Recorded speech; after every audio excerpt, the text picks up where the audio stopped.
A pior cegueira é a cegueira religiosa e eu posso te provar.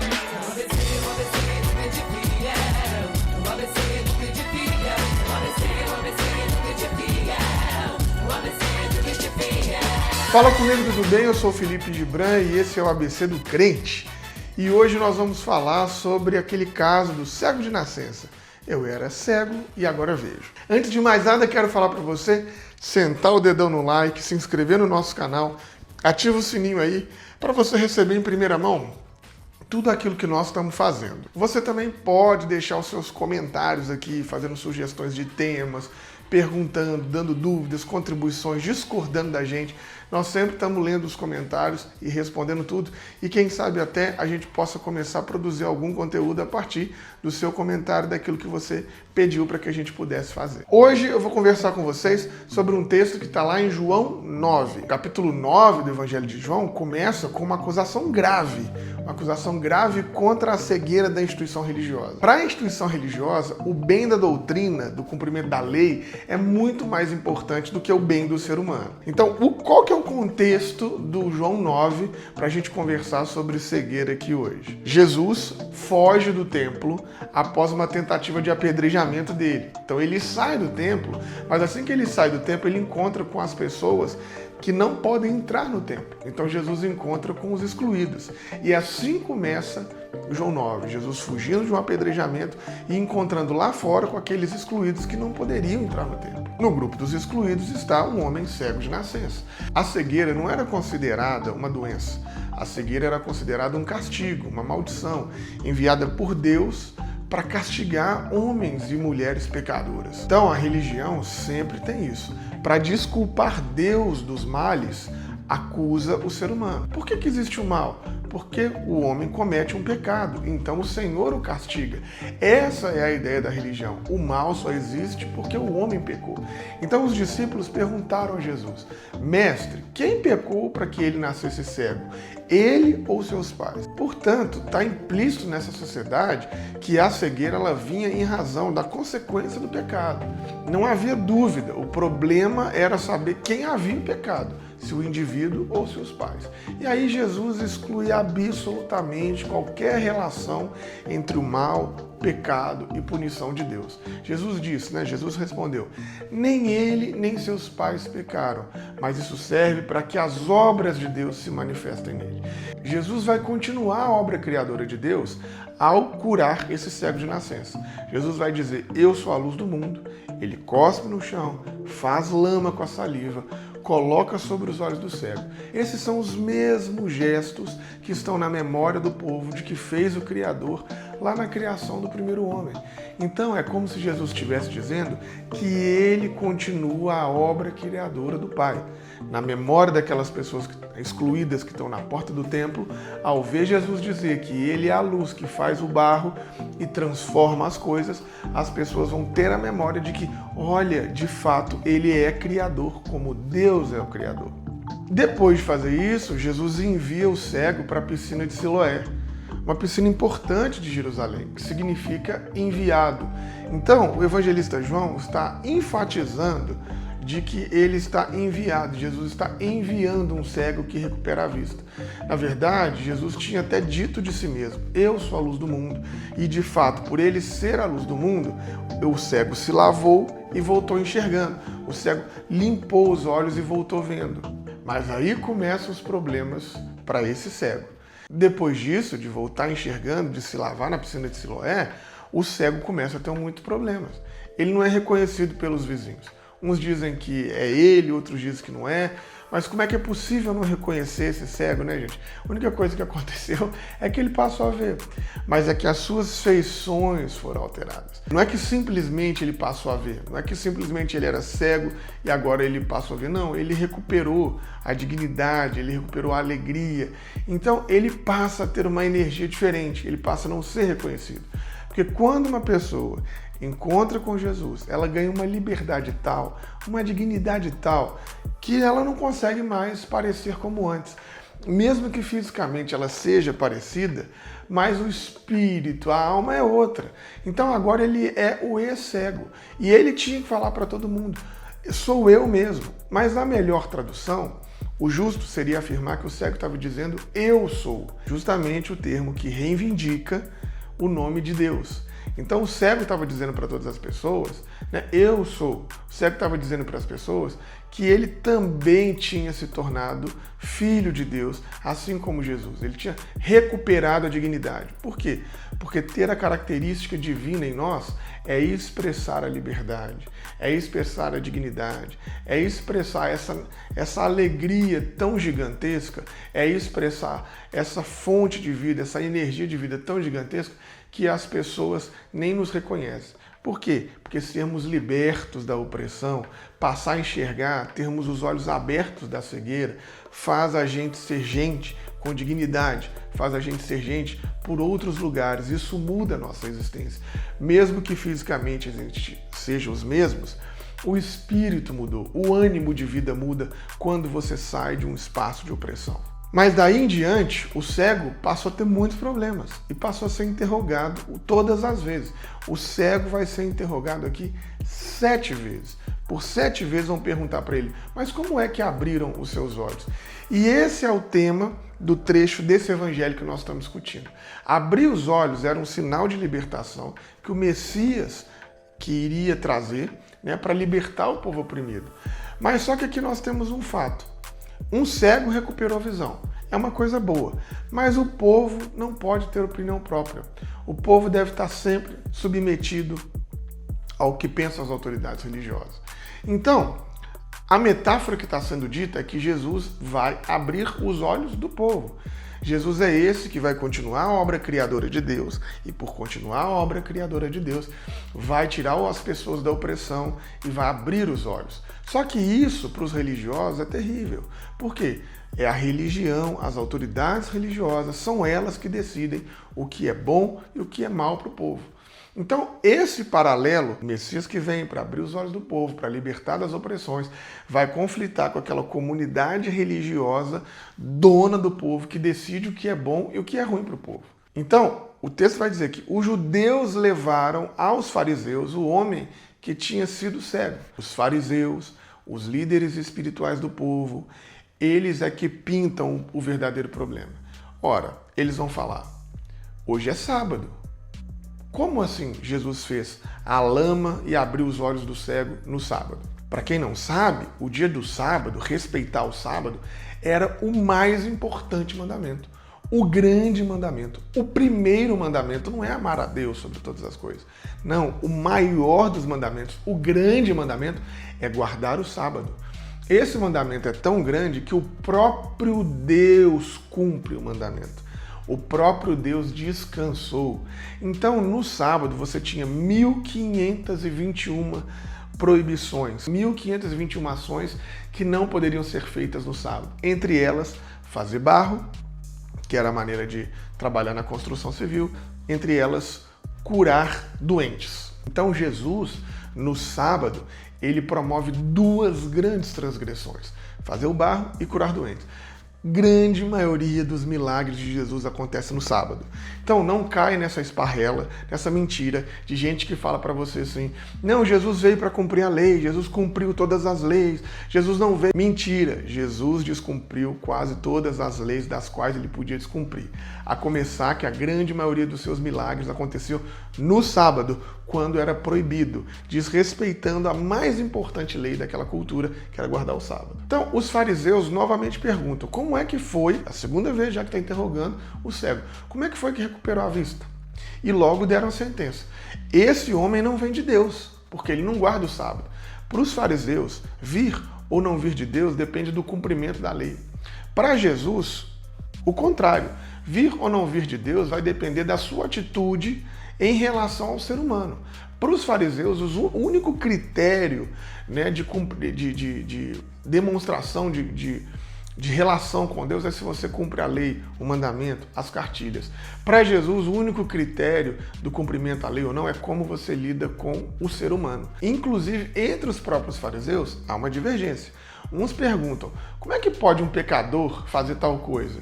E eles perguntam isso ao cego. Né? Aqui é uma espécie de ironia que o evangelista está usando. Os fariseus, que tinham o título de guia de cegos, É eles que estão perguntando ao cego como é que aquilo aconteceu. Quer dizer, os guias de cegos são mais cegos do que o próprio cego, né? A religião faz cada um ser guias de cego. Quer dizer, os guias de cego estão tendo que ser guiados pelo cego, que agora enxerga mais do que eles, porque a religião é uma cegueira que deixa todo mundo fora de si. E aí o cego, é ele que vai dizer. Enquanto os líderes religiosos estão dizendo que Jesus não é de Deus, é o cego que vai dizer, não, ele é um profeta. Então é o cego que vai mostrar para eles o caminho. Portanto, diferente do que vocês estão falando, ele vem de Deus sim. Essa altura do campeonato já está ali um problema, né? O cego já foi curado, as pessoas não reconhecem o cego, já levaram ele para a inquisição da religião e entra em campo então a maior autoridade dos judeus, que é o Sinédrio. Aqui no texto está falando os judeus, mas esse texto, a melhor tradução, estava indicando os líderes religiosos dos judeus, que eles não querem acreditar que ele tinha sido cego. Por quê? Porque para defender a sua doutrina, eles têm que negar qualquer evidência e negam até o óbvio. Se esse cego de fato era cego e foi curado no sábado de nascença, um cego de nascença curado no sábado, coisa que eles nunca fizeram, que eles não vão ter poder para fazer, e coisa que era proibida fazer no sábado, todo aquele sistema religioso caía. As autoridades religiosas, face aos novos eventos da vida, face às possibilidades de libertação que a gente tem, elas não têm nenhuma resposta para dar, se não se fechar no absolutismo da doutrina e negar a realidade, com a finalidade de não encontrar contradições na própria doutrina.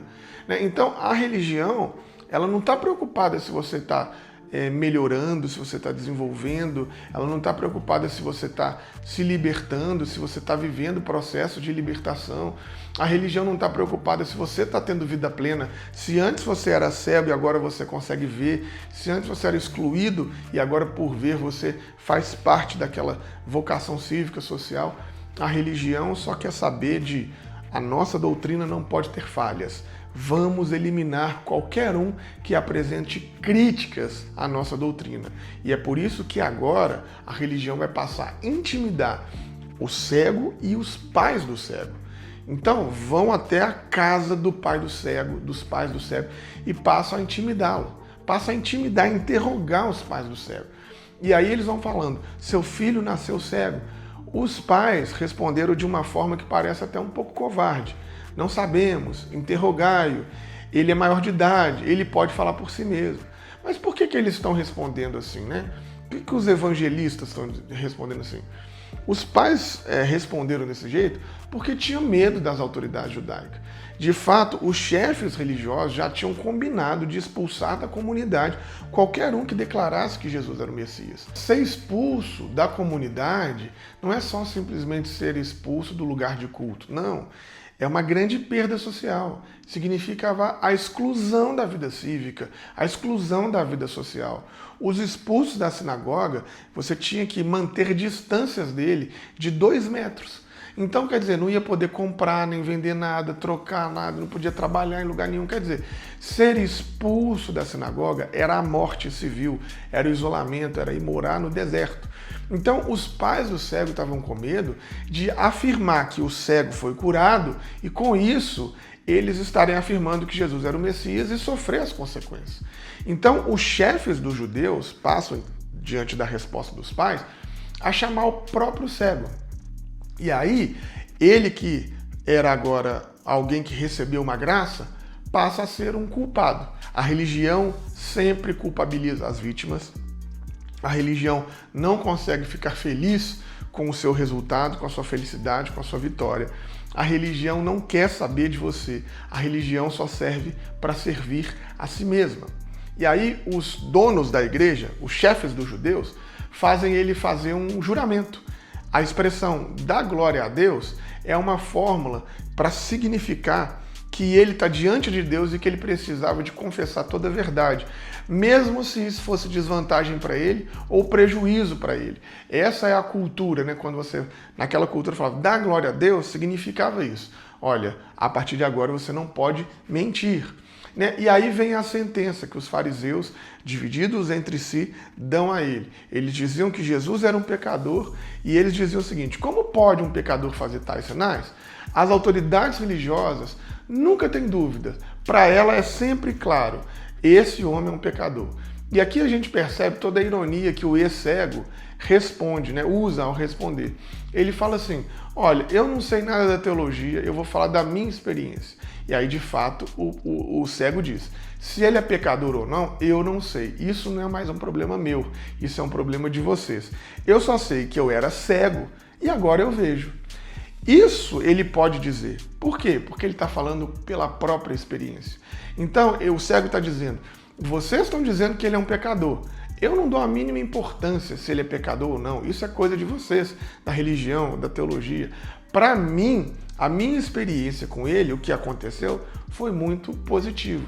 Esse é o eu sou. Esse é o Espírito de Deus se manifestando.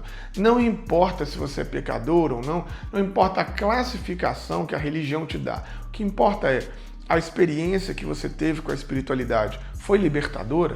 Abriu seus olhos? Te livrou da opressão? Você está tendo vida digna, vida plena, vida extrema a partir do contato que você teve com essa espiritualidade? Então pronto, por que você quer classificar se está certo, se está errado, se cumpriu a lei, se não cumpriu, se podia, se não podia? Importa que você era cego e agora você vê.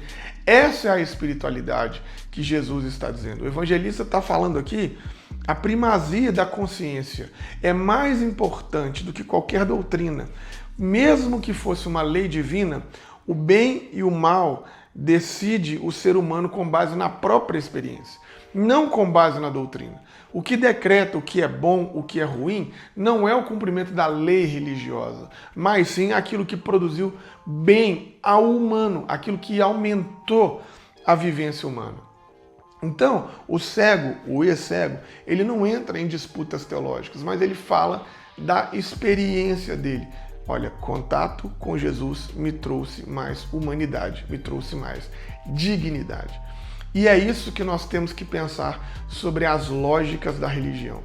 Seguir uma doutrina, seguir uma lei a qualquer custo, mesmo que isso te mate, mesmo que isso te destrua, eu acho que não é a perspectiva de Jesus.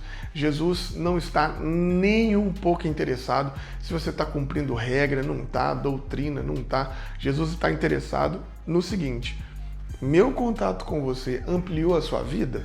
Então é isso. Segue esse rolê aí, que o rolê de Jesus é a ampliação da vida extrema. E aí, novamente, os religiosos vão interrogar o cego de novo. Como é que ele fez isso? Como é que ele abriu os olhos? Essa é a preocupação das autoridades religiosas. Porque se o povo abre os olhos, para ela é o fim de tudo.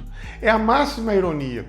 O que eles não estão preocupados em saber se você está bem, você era cego, agora você vive, você está vivendo bem? Não. O que eles estão sabendo é como é que isso aconteceu. Porque se eu sei como isso aconteceu, eu consigo barrar, eu consigo parar, eu consigo destruir. Porque se eu tiver uma sociedade onde todo mundo começa a abrir os olhos, o meu modo de exploração e de império acaba, né? Então é a máxima ironia que o cego vai responder. O cego vai dizer: por acaso vocês também querem se tornar discípulos dele? Então, quando as autoridades não sabem como responder, essa foi a pergunta do cego irônica. Vocês também querem ser discípulos dele? Aí os religiosos ficaram nervosos, não sabiam como responder, e quando o argumento acaba, eles passam a usar com a violência. Violência verbal, em primeiro lugar, e aí depois até violência física. Então eles passam a insultar o cego, dizendo: você que é discípulo dele, nós somos discípulos de Moisés. Né? Quer dizer, o cego segue, ele é discípulo de um ser vivente, Jesus, mas a religião é discípula, seguidora de um ser morto, Moisés. E aí eles falam: nós sabemos que Deus falou com Moisés. Quer dizer, a religião, para ser mantida, ela vale qualquer coisa. Deus falou com Moisés, é aquilo que eles sabem. Deus curando o cego na frente deles, eles não querem ver.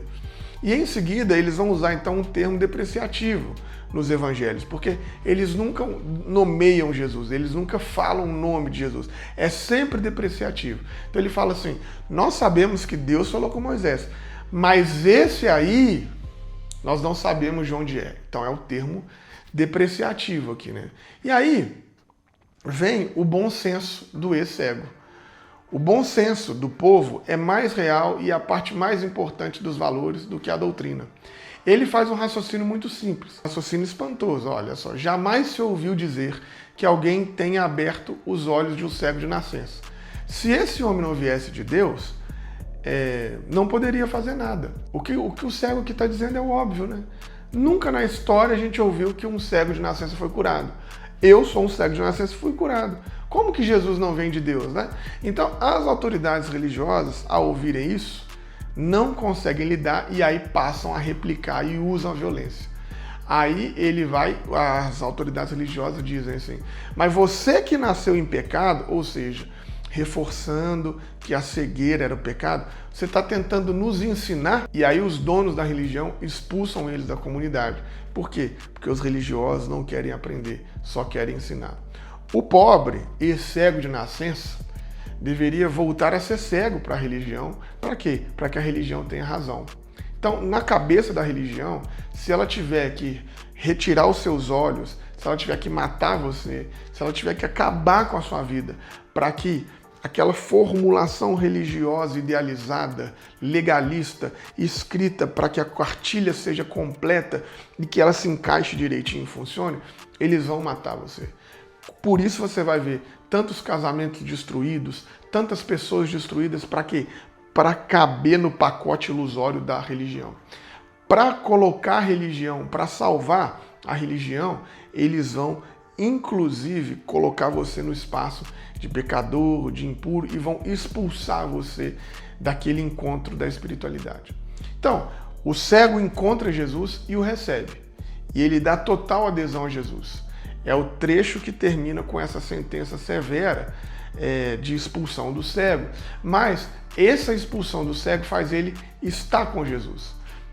Os que são ditos guias de cego não conseguem enxergar. E por isso Jesus vai dizer para eles, se vocês fossem cegos, fariseus, vocês não teriam culpa. Mas como vocês estão dizendo, nós vemos, o pecado de vocês permanece. Então, o que Jesus está dizendo? Se vocês fossem como aquele cego que foi oprimido e que não conseguia ver, o meu trabalho aqui libertador vai abrir os olhos de toda a sociedade, inclusive de vocês. Mas como vocês são esses que afirmam que veem, ou seja, como vocês sabem de tudo que está acontecendo e continuam mantendo esse sistema, o pecado de vocês é maior. Jesus está dizendo, não existe pecado, condenação para aqueles que são oprimidos. Não, não existe. Agora, para vocês que, sabendo da opressão, mantêm o sistema explorador, mantêm o sistema de exploração, é vocês que pecam. Então a cegueira acontece quando se coloca o bem da doutrina e da lei em primeiro lugar, antes mesmo do bem dos humanos. Essa é a cegueira que impede ler os acontecimentos da história. Quando você acha que manter uma doutrina, uma lei, uma religião, aquilo que você aprendeu, aquilo que te foi ensinado, é mais importante do que nutrir uma humanidade, é mais importante do que abraçar a vida humana.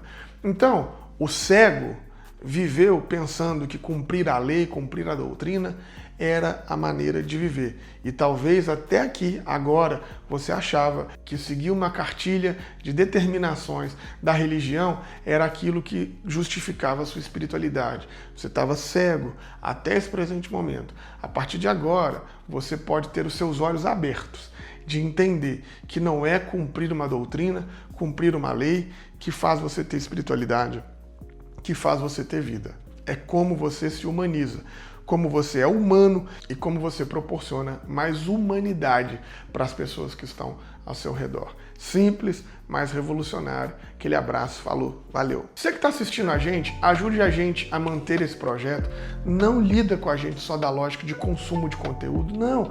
Ajude, seja generosa, seja generoso conosco, nos ajude a manter isso aqui. Entra aí no www.apoia.se/ORP, faz uma contribuição, ajuda a gente a seguir produzindo esses bons conteúdos. Aquele abraço, falou, valeu!